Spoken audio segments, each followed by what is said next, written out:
Today we're going to be fixing up this weed whacker. It's a Husqvarna 225 LE Tech. Like I've said before in previous videos, we've been starting to mow lawns and all kinds of stuff like that, you know, side jobs, handyman stuff like that. So we've already got two battery powered DeWalt weed whackers. We're going to get this one going just as kind of a last resort, and hopefully get one of those heads on it to where it's got the actual blades instead of the string. So we'll get right into it.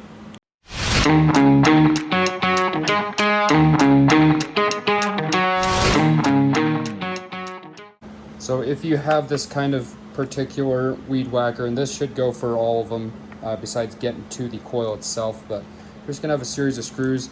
In this case, these are 5/32. So you've got one right here, here, here, and here.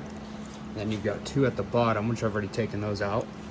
This is just to give you a general idea of how to get this thing apart and get to the coil and all that. So we're gonna lift this up, take the pull cord assembly off. You've got a little tiny flywheel right there. Now, a company that I have been in contact with over the past month or two, it's called HiPA. They are a dealer with small engine parts, stuff like that. Weed eaters, rototillers, riding mowers, push mowers, chainsaws.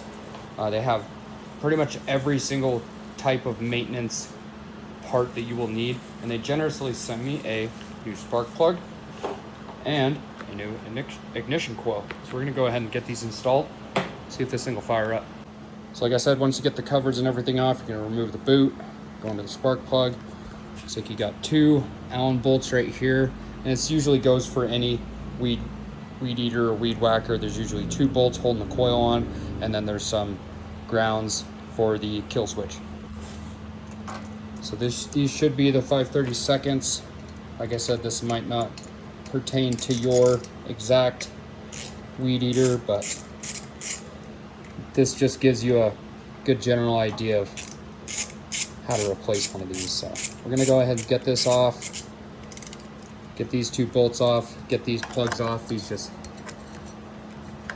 come straight back. Just unplug them like that. So just a quick comparison of the two. So here's the old one, and it has the actual ground wire coming off of it, off the module or pack, whatever you want to call it.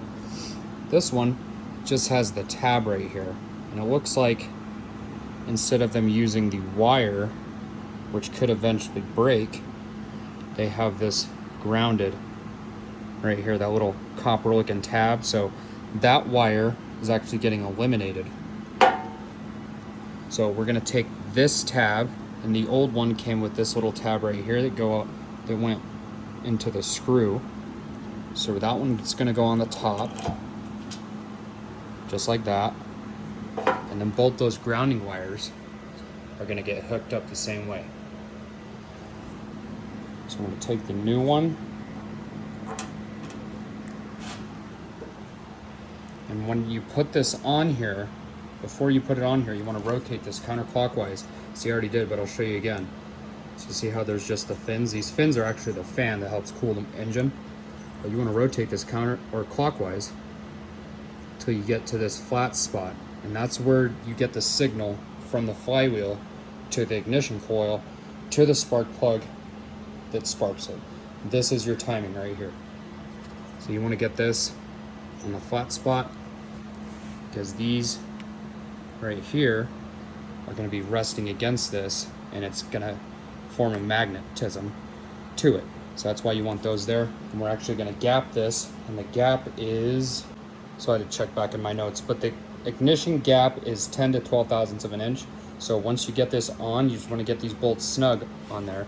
And then you want to get a feeler gauge in between there, 10 to 12 thousandths of an inch, measure your gap, keep the feeler gauge in here, tighten these two bolts, then you want to spin this to help free the feeler gauge that you've got in there. But we're going to go ahead and rotate this back, right there. And these are actually where the magnets are.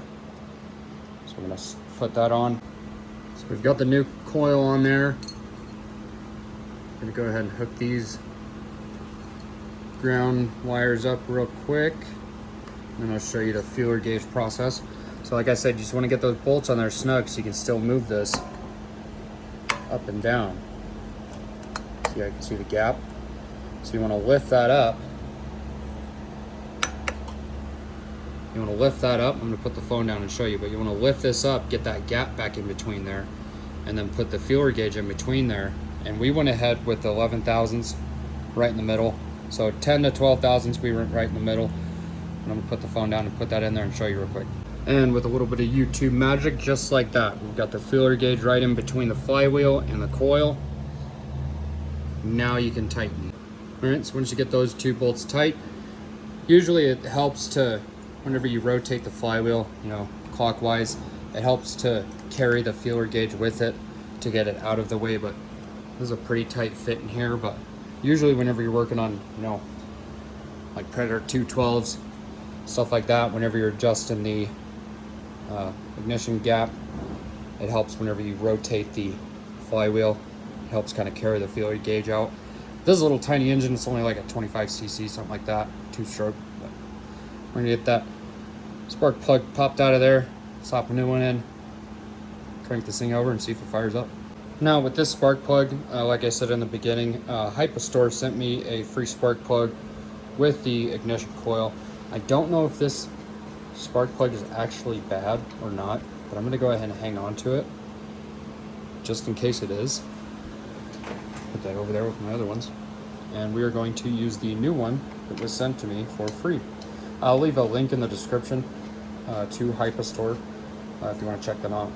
I've talked a little bit about them in my previous videos. I think it's a great store for somebody that's, you know, like me, that works on small engines a lot.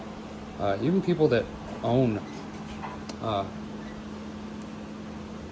you know, like small engine repair shops, stuff like that. But I think it's a great company, especially for like small engine repair companies, even lawn care companies, which I know they're at least the ones that I've heard about, they're notorious for just whenever their stuff breaks, they just kind of throw it away. But I don't believe in that. I believe in fixing it because stuff's expensive and inflation. So get everything back on this thing, all the covers, pull start. Already got fuel in it, good fuel. I think it was 50 to 1, something like that. Gonna get the covers back on, see if this thing can fire up now.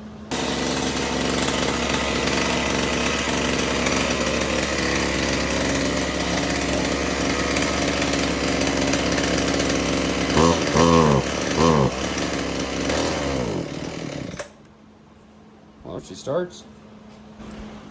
So I haven't cleaned the carb or anything on this thing. Haven't done anything to it except added fresh fuel. We'll need a little bit of a carb adjustment, or might get in contact with HipaStore, see if they'll send me a new one. I'm gonna try and adjust it first, just because I want to put this thing to work, and I want to see about getting the actual blade heads that have the blades instead of the string. So yeah, it fired right up. About 5 pulls later, and then it bogged down, it shut off, and then pulled it once, started right up. So there is a blockage in the main jet, I'm assuming. So I'm gonna give that thing a good clean, a good adjustment, start putting that thing to work. Heck yeah. Thank you, HipaStore.